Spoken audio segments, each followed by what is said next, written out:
Back my channel smart Ratna creative news. So ఇప్పుడు episode ఏం జరిగిందో చూస్తే చూడబోయే ముందు ఫస్ట్ టైం నా ఛానల్ చూసినట్లయితే సబ్స్క్రైబ్ చేసుకొని లైక్ చేయండి. సో ఇప్పుడు వచ్చేసి ఎపిసోడ్లో ఆల్రెడీ లీడర్ బోర్డుకి సంబంధించిన టాస్క్లు అన్నీ జరుగుతున్నాయి. అంటే టాప్ సెకండ్ ఫైనలిస్ట్, సో దాని గురించి వీళ్ళు కూడా మొత్తం టాస్క్లు పెట్టారనమాట.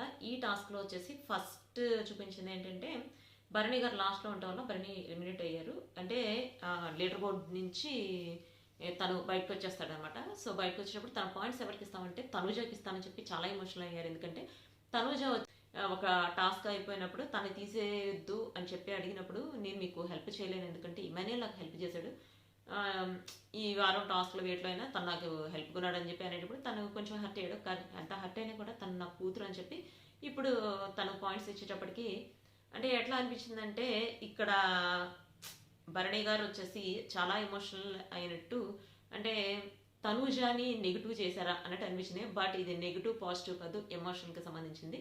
తనుజ ఎమోషనల్ లేకపోవటం కాదు, తనుజ వచ్చేసి తన గేమ్ మీద ఫోకస్ పెట్టింది. ప్లస్ ఇప్పుడు ఒక స్ట్రాటజీ వాడారా భరణి గారు అని కూడా చెప్పొచ్చు. మేబీ జెన్యున్గానే చేసి ఉండొచ్చు. బట్ బయట తనుజకి ఎక్కువ ఫ్యాన్ బేస్ ఉంది. సో తనుజకి ఎగనెస్ట్ కాకపోతే తనకు ఓట్లు పడే ఛాన్స్ ఉండదు. ప్లస్ డిమాండ్ పవన్ కూడా తనుజకి ఇచ్చాడు, ఎందుకంటే తనకి ఫ్యాన్ బేస్ ఉందని చెప్పి అందరికి అర్థమైంది. ఎందుకంటే బయట భరణి గారు తనుజ వెళ్ళినప్పుడు తనుజకే ఓటింగ్ అపీల్ వచ్చింది. ప్లస్ సంజన తనుజ అయినప్పుడు తనుజకు ఓటింగ్ అపీల్ వచ్చింది. అంటే టాప్లో తనుందని చెప్పి తెలుసు. ప్లస్ తను అసలు ఆల్రెడీ బయటకు వచ్చినప్పుడు అర్థమైపోయింది తనుజ టాప్ 1లో ఉంది, గెలిచే ఛాన్స్ హై ఉంది అని చెప్పి. సో అందుకని కూడా చేసి ఉండొచ్చు. బట్ ఎట్లయితేనే ఇప్పుడు భరణి గారు అయితే టాప్ 3లో ఉండే ఛాన్స్ కూడా ఉంది. బట్ చూద్దాం ఎవరు టాప్ 3లో వస్తారనేది.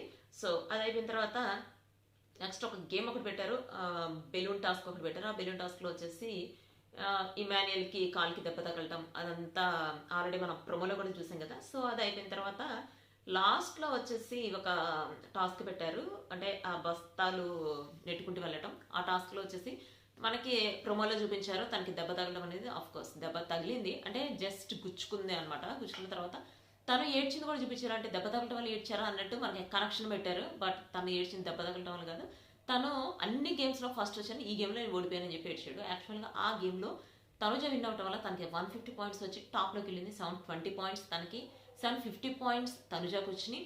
నెక్స్ట్ ఇమాన్యుయల్కి వచ్చేసి 520 points and last Sanjay 320 points అనమాట. యాక్చువల్గా ఇక్కడ ఒకటి జరిగింది, మార్నింగ్ నుంచి అసలు ప్రతి సోషల్ మీడియాలో చెప్తుందే తనకి మనీ ఆఫర్ చేశారని చెప్పి. యాక్చువల్గా తనుజకి మనీ ఆఫర్ చేయడం కాదు, తను టాప్లో వచ్చింది కాబట్టి తనకి సెకండ్ ఫైనలిస్ట్ అవుతుంది కదా. సో దానికి సంబంధించి బిగ్ బాస్ ఏమన్నారంటే ఇప్పుడు నువ్వు ఫస్ట్లో ఉన్నావు కాబట్టి సెకండ్ ఫైనలిస్ట్ అవుతావు, ప్లస్ నీకు 3000 పాయింట్స్ ఉన్నాయి, ఆ 3000 పాయింట్స్ మాకు ఇస్తే నేను ఇప్పుడు నీకు సెకండ్ ఫైనలిస్ట్ ఇస్తాము. ఇప్పుడు ఇంకొకటి ఏంటంటే ఆ అమౌంట్ వచ్చేసి ప్రైజ్ మనీలో డిడక్ట్ చేస్తామని చెప్పి చెప్పారనమాట. అంటే 3 lakhs ప్రైజ్ మనీ నుంచి డిడక్ట్ చేస్తామని, అది నీకు ఇష్టమైన అని అడిగితే అప్పుడు తనుజ అందనమాట, అంటే సెకండ్ ఫైనలిస్ట్ అవ్వటం వరకు ఓకే, కానీ డిడక్ట్ చేయడం అయితే నాకు యాక్సెప్ట్ కాదంటే, అంటే మనీ విషయం అని కాదు, నేను ఆడియన్స్ పోల్లో ఆడియన్స్ ఏమనుకుంటున్నారో ఆడియన్స్ చేతిలో పెట్టేస్తున్నాను, నేను ఇట్లా చేయాలనుకోవట్లేదు అంటే అప్పుడు బిగ్ బాస్ అన్నాడు, అంటే ఆడియన్స్ని ఈ వారం నామినేషన్స్లో ఉందామని అనుకుంటున్నాం అంటే అవును బిగ్ బాస్ ఈ వారం నామినేషన్లో ఉందాం అనుకుంటున్నాను, ఆడియన్స్ ఫేస్ చేద్దాం అనుకుంటున్నాను అని చెప్పి చెప్తుంది అనమాట. Episode review, see you next video, bye.